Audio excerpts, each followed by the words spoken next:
Okay, so what does it budget look like when it's completed? I just want to show you kind of what it looks like, and then we'll just take a stab at I'll just kind of run through a quick budget and show you guys what it looks like to actually build.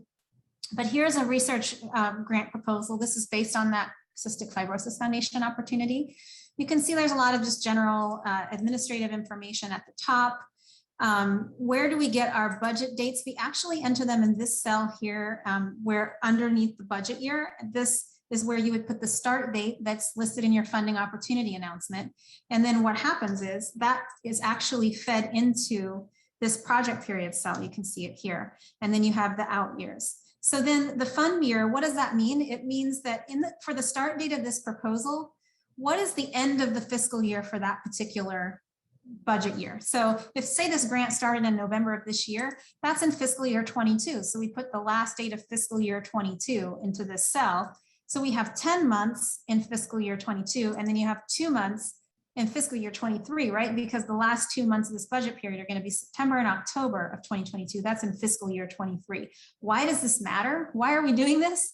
It's because we're increasing by 3% our salaries, and again, in the out years. When we look at years 2, 3, 4, and 5, we have to increase salaries by 3% because we anticipate people are going to get a pay increase. And so we need a budget for that. Next thing I want to point out is the salary cap field is right here. If you're doing NIH or you're doing a sponsor that observes the NIH cap, you need to put the cap right here. CFF does observe the NIH cap. They have a lot of NIH flow through, but then they have a lot of their own special things too. So you would make sure you put that in here because that's going to influence your formulas. Then you've got your PI's name, their role, the institutional base, and then the budget base. And then the COI, same thing. The budget base is going to be the cap. It's going to be, the formula is going to automatically cap it. These two PIs have 4% each, and then the postdoc at 75%. Now, remember we talked about fringe benefit rates. See if I click in this cell, I can see that the salary is based on the staff fringe benefit rate for the PI and the COI, but check it out. The postdocs linked to this cell here, this H17, that's the postdoc rate. So it's a different rate. So you want to make sure you've corrected your formulas in all years, right? So we can see that there. When you scroll down, you see we've got some supplies, but see it says see detail below. Here we've got our list of supplies. The PI had anticipated more costs than ended up requesting, and so we only have line items here in these two lines, but you can see 7307 and 6704 are feeding right up here. Same thing for other costs. This one has sample processing analysis, core charges, that's the flow cytometry, the stuff I've been telling you about. You can see it's pretty expensive, almost 50 grand. And then check this out, telecommunications, there's your CCC, we just talked about it. But look here in this line, telecommunications fees, not an allowable cost. This is something the RPM knew about the Cystic Fibrosis Foundation. So this is something that, you know, oftentimes it's an internal policy that the RPM is going to have access to. So the RPM put this in here, not allowable, department to provide non-restricted PTA to cover the cost. She calculated it, but it's not in the main budget. I have to provide a PI of my own PI's unrestricted PTA to cover that. So these costs, these other direct costs are going to feed up right into this line. So you can see them here. And now we've hit our total directs. You may remember from that funding opportunity announcement, 125,000 a year. It's based on this direct cost line right here.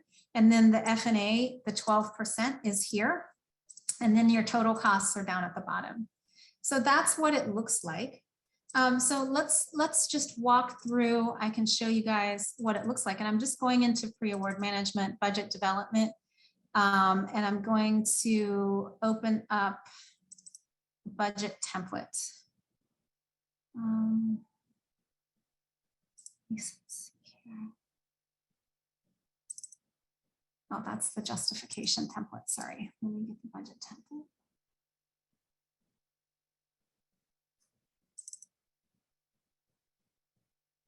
Okay, so here's a blank version of what we got here, and we would base this, I think in my example, in my slideshow, which I'll send you guys later, I'm doing a basic R01, right? So your PI sends you an email with these costs, PI at 10%, COI at 5%, postdoc at 100.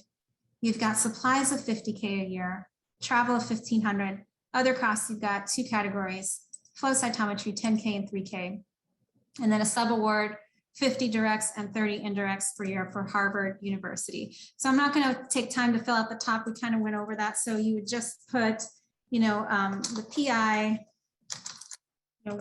here, the institutional base, just for brevity, I'm going to put 1.993. If you're a research administrator and you have access to the salaries, you should put the actual salaries. If you don't, you can always start with the NIH cap, and then the RPM can assist you with building that out. But you would put 10% effort in here, and look, it automatically calculates it. And it links, I'm checking here, it's linked to staff rate of 29%, so I know I'm okay. And because the out years are capped, as it says here in this field, I'm not increasing by 3% because I've got a cap. I can't go above that amount. So now I'm going to say Dr. Guo is my co-investigator. Again, I'm going to put the NIH cap, and this is 5%. And again, you're going to see it autofill. I'm just checking my fringe. It's calculating the right cell. And then it's okay to put for non-P personnel, you can put to be named if you don't know. Sometimes the PI has a postdoc in the lab and they'll tell you the name. Otherwise, you can put to be named. And the Office of Postdoctoral Affairs has the salary rate, the minimum salary for postdoc posted on their website, and it's $65,568. So I'll put that in here. They want 100% for that person, but then I need to go in and update this formula. I'm just going to do it for year one, but I'm just going to show you I changed it from I to H. And so that changes the calculation. You can see instead of 20K, when it's linked to 29%, it's actually only 17K. This obviously makes a big difference to the PI. It allows the PI to spend more money on supplies. So we want to make sure we get that right. So then just for brevity, I'm going to call supplies consumables. You'll see that word a lot. It just means, pipettes and petri dishes and stuff that you need to do to perform experiments and then throw away later. 50 grand a year. You can see how that's copying out all the way across the spreadsheet, and then it's actually feeding up here into this line. And then travel, we put directly here in the template, 1,500 per year. And then you just want to make sure if your PI wants it in all years, you just hit equal and you copy that out. And then for other costs, we have our flow cytometry. And then you just put in your 10 grand a year. And again, it's copying over. And then your publication costs. This is just for, once they've actually published the scientific results of these experiments, the journals charge them for the privilege of publishing, and it's expensive. And so we often budget for that. So you see you've got your 13,000 and it's feeding up here into the report. The last thing I'm going to do is I'm going to put my Harvard University subaward site. The direct costs for that is 50,000, and then the indirects are 30,000. And you may remember we talked about how it's just the direct costs that we care about in terms of meeting that direct cost limit. And you can see that in the formula here. It's only pulling this 50,000 direct costs plus Stanford's direct costs. And then if you look just below this line, the total direct, it adds that additional 30,000 in. You can see it went from 239 to 269. That's to include the 30,000 that we would have to pay Harvard in order to complete their research, but doesn't go towards the direct cost budget limit. So this line is really important. That's why it's in green. That's why RMG calls attention to it. When you're looking at your direct cost limit, you are checking it against this number. For an R01, you have up to 500,000, so you're well below that on this particular example. But this is the line that we care about. Okay,